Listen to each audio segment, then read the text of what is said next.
Assalamualaikum. Waalaikumsalam. Enggak, alhamdulillah sampun terdengar. Nembe sibuk Ibu. Nggih, telepon apa? Enggak. Pun pulang sekolah, tapi masih di kantor. Enggak. Oke, baik Ibu. Sebelumnya perkenalkan, saya Soleka, calon guru penggerak angkatan 7 dari SMK Tunas Harapan Pati. Saya mengucapkan banyak terima kasih Ibu sudah meluangkan waktu di sela-sela kesibukannya. Oke. Iya, kemarin dari Buning saya minta bantuan Buning Ibu. Enggak apa-apa. Pokoknya siap membantu.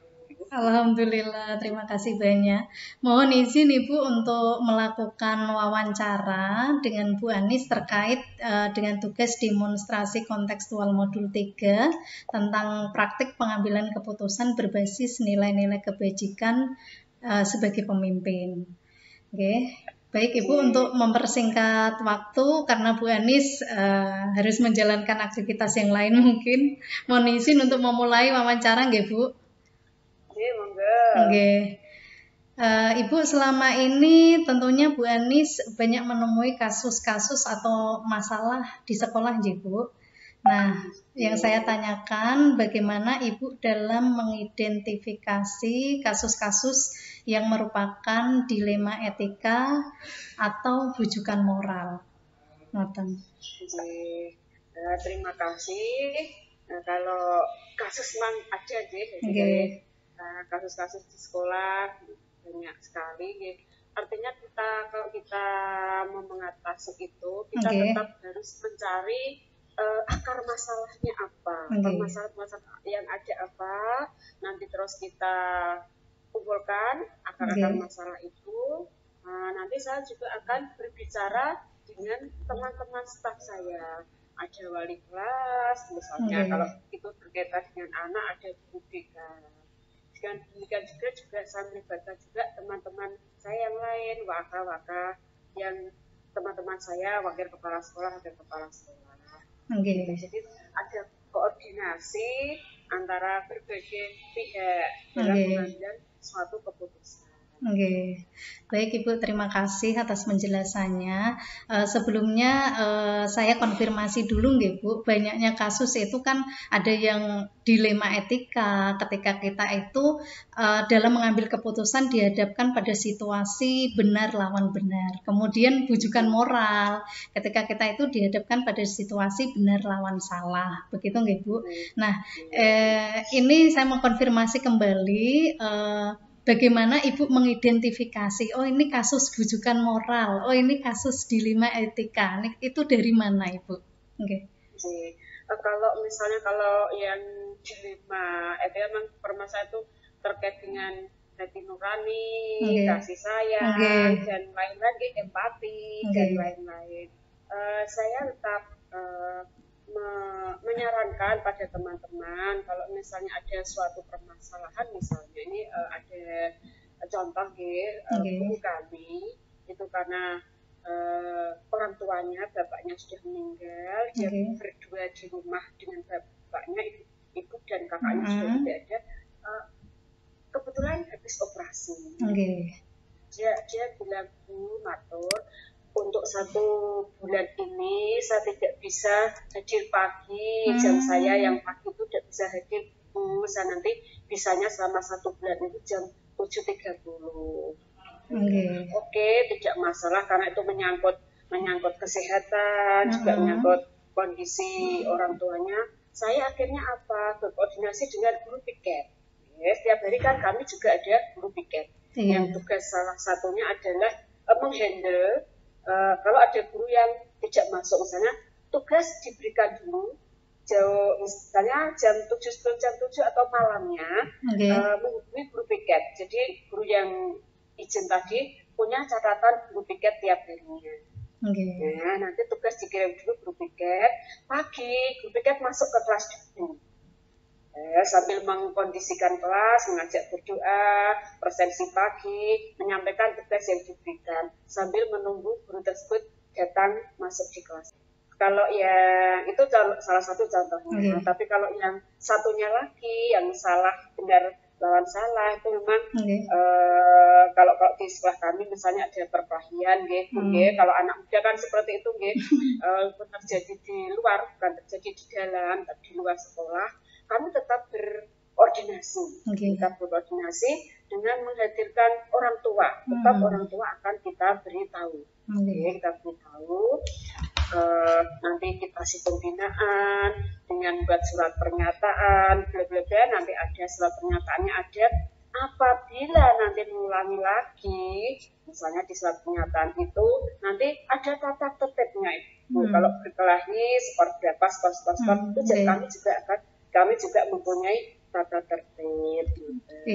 Apalagi sampai melibatkan pihak ketiga, misalnya pihak kepolisian. Jadi polisi juga akan membina orang tua, mahasiswa. Kami pun juga di situ juga mendampingi dari guru BK, wali kelas, kesiswaan, itu juga ikut di situ. Baik Ibu, dari keterangan yang sudah Ibu berikan tadi, memang kasusnya ada dua-duanya ya Bu, dilema etika maupun bujukan moral, dan Ibu bisa sudah terbiasa mengidentifikasi masalah tersebut. Nah, selama ini Ibu dalam mengambil keputusan di sekolah untuk kasus yang memang di mana ada dua kepentingan ini Bu, yang sama-sama benar dan sama-sama mengandung nilai-nilai kebajikan. Nah, itu bagaimana Ibu menjalankan pengambilan keputusan tersebut? Untuk pengambilan keputusan tetap saya tetap beri pedoman bahwa yang saya putuskan ini adalah dari hasil tadi dengan teman-teman dan akhirnya kalau memang kesepakatan bersama saya akan memutuskan itu. Jadi tidak hanya pribadi saya, tapi saya tetap dengan keputusan teman-teman yang lain, masukan-masukan dari staf-staf saya yang ada di sekolah. Tetap ini ya Bu, koordinasi dengan pihak-pihak sekolah yang lain ya Bu. Lantas prosedur atau langkah-langkahnya Ibu secara agak detail bisa diceritakan? Misalnya kalau itu kan kalau kita lihat permasalahannya kan ada yang urgent, ada yang biasa kalau tadi permasalahan perkelahian itu urgent sekali dan harus hari itu juga kita selesaikan. Nah, berarti tetap berembuk dengan teman-teman walaupun di luar jam sekolah, saya tetap akan berkoordinasi. Misalnya lewat telepon, lewat WA dan lain-lain itu tetap ada itu alat komunikasi. Tapi kalau tidak, misalnya masalahnya yang bisa katakanlah tidak harus selesai hari itu, saya tiap pagi itu di kantor, guru-guru yang tidak mengajar di jam pertama, saya mengajak PU. Guru yang tidak mengajar di jam pertama itu saya ada kegiatan doa pagi, yaitu saya dan teman-teman yang tidak mengajar itu baca Asmaul Husna di kantor. Jadi setelah pagi itu setelah jam 8, kurang lebih jam 8-an itu saya agendakan doa bersama, baca Asmaul Husna. Setelah itu nanti membicarakan permasalahan-permasalahan yang ada. Iya Ibu. Tiap pagi rutin. Nah, tentunya dalam menjalankan langkah-langkah pengambilan keputusan itu ada hal-hal yang dirasa efektif ya Bu ya. Boleh diceritakan Ibu untuk hal apa saja yang sekiranya Ibu anggap efektif dalam pengambilan keputusan? Memang untuk saat ini memang sangat efektif dengan bantuan alat komunikasi. Kita tetap punya grup grup itu baik grup kelas ada, grup guru ada, grup staff juga ada. Jadi dengan melalui forum itu nanti ada beberapa yang harus kita putuskan, misalnya langsung gitu. Jadi langkah-langkahnya seperti itu, bentuk grup. Iya, jadi dengan dunia digital ini sangat membantu ya Bu ya, sebagai langkah efektif. Iya. Ibu bicara soal tantangan, pasti ada ya Bu ya, selama ini dalam mengambil keputusan Ibu menemui hambatan-hambatan, tantangan-tantangan. Itu boleh diceritakan Ibu tantangan apa saja yang selama ini muncul gitu? Oke, memang masing-masing kepala itu punya ide, punya gagasan dan lain-lain, gitu. Hanya saya sebagai pastor juga harus bisa ngomong mereka, terutama yang muda, yang masih idealis dan lain-lain, yang pertama memang tantangan itu sabar nomor satu. Sabar ya Bu. Sabar nomor satu. Jadi sabar menguji untuk kesabaran. melayani mereka karena kepala sekolah itu sebagai ujung tombak giatnya seperti itu dengan rasa sabar dan lembut kasih sayang tuh artinya juga bisa untuk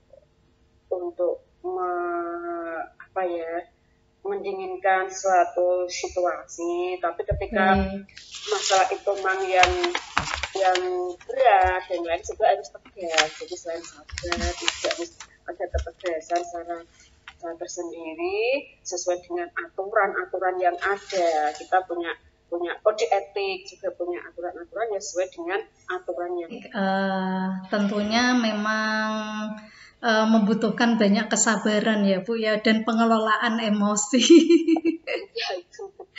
Iya betul. Nggih Ibu, terkait dengan hal tersebut tadi di awal juga Ibu sudah menyinggung tentang langkah-langkah prosedurnya. Kemudian Ibu ada yang harus diselesaikan pada waktu itu juga. Nah, bicara tentang hal tersebut, apakah pernah mengalami pengambilan keputusan dilema etika yang memang harus dijadwalkan Ibu, atau memang harus diselesaikan di tempat begitu? Kalau dilema etika, misalnya kalau dilema etika sih tidak begitu urgent, urgent. Jadi artinya kita bicarakan besok pertemuan 4 mata misalnya atau beberapa orang gitu kalau yang dilema etika.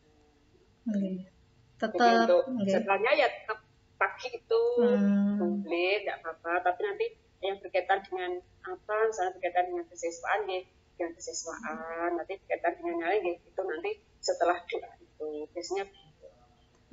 Tetap ada jadwal yang memang harus ini ya Bu ya, diagendakan ya, terkait dengan beberapa pihak yang untuk membantu pengambil keputusan. Ibu, adakah seseorang atau faktor-faktor yang selama ini itu mempermudah dan membantu Ibu dalam mengambil keputusan terkait kasus dilema Ibu? Kalau mengambil keputusan saya tetap tidak hanya seseorang jadi teman-teman itu juga kita berdiskusi, kita bergrup. Nah itu tidak hanya seorang tapi beberapa orang yang memang saya libatkan dalam pengambilan suatu keputusan. Baik Ibu. Untuk pertanyaan terakhir ini Ibu, tadi kan sudah disampaikan beberapa hal yang terkait pengambilan keputusan dilema etika Nah, mulai dari mengidentifikasi, kemudian menerapkan langkah-langkah pihak mana saja yang terlibat, tantangan yang muncul, bahkan faktor-faktor ini ya Bu ya, yang atau pihak lain yang membantu.